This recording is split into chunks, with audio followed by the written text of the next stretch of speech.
Hey guys, Rob, Sigma 3 Survival, and we're out here doing the advanced standard today. And one of the skills that we cover is how to make jerky. It's an essential skill that pretty much anybody who does anything survival related or primitive living related has to know. If you've ever watched that movie Into the Wild, where the kid goes off to Alaska and ends up dying, even though he kills a moose, if he would have had preparation beforehand, one of the things I teach my students is before you go out for big game, you want to get everything ready to butcher the animal. You want to have a smoke rack already pre-built so that if you kill it in warmer weather, the bugs and things can't get to it because you're immediately tossing the meat right onto a rack. And basically, all I've got here is just some roast, and we're setting this up on the smoke rack here.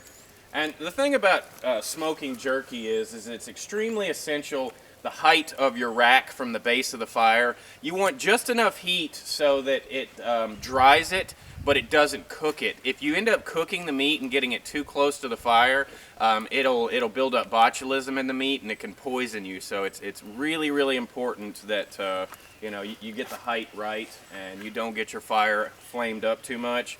Now, let's say that you didn't have a rack out or didn't have a fire for whatever reason. You can actually dry meats and vegetables just in the sunlight, and in airy places that get a lot of wind.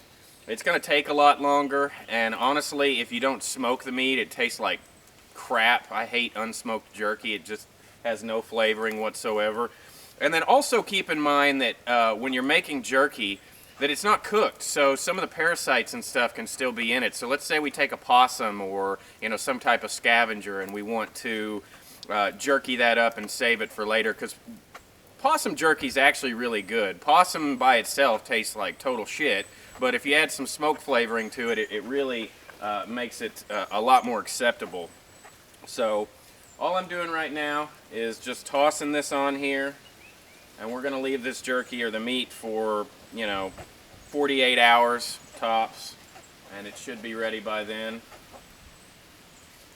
And then we'll have some really good jerky strips. And to add a little bit of flavoring, there's a lot of things that you can do naturally. Plants like spice bush, poor man's pepper, things like that. You can take that stuff and sprinkle it all over the meat to add a little bit of flavoring.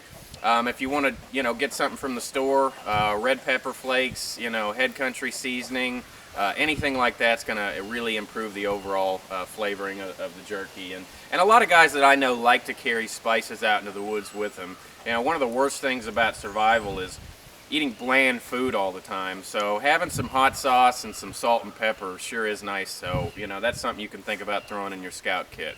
So I'll let this set and we'll come back and show you what it looks like about halfway through the process.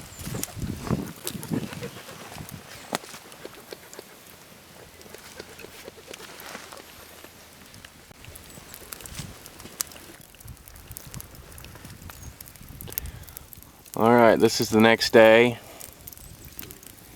and about 70% of it's done. The real thin pieces are 100% done. Some of the thicker pieces still need probably another 24 to 48 hours.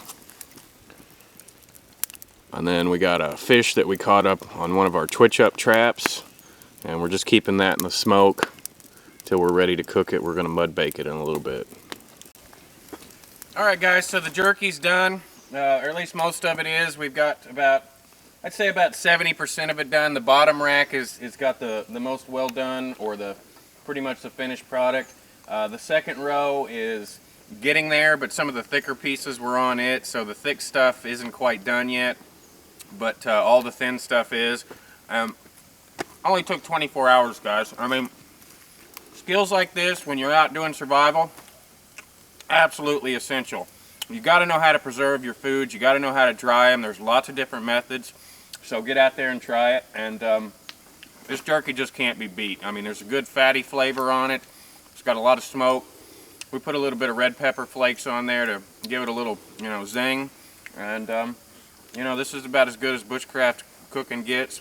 I love beef jerky, and it's not like that crap you buy in the store with a bunch of preservatives and weird tastes in it.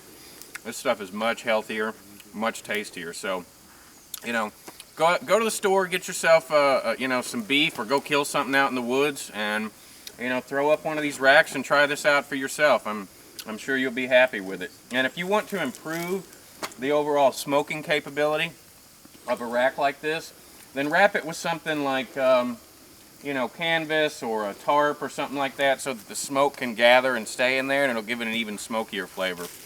So, you know, we appreciate your views, your subscribership, and please help you know, support us by sharing these videos, and we appreciate your commentary as always. Thanks.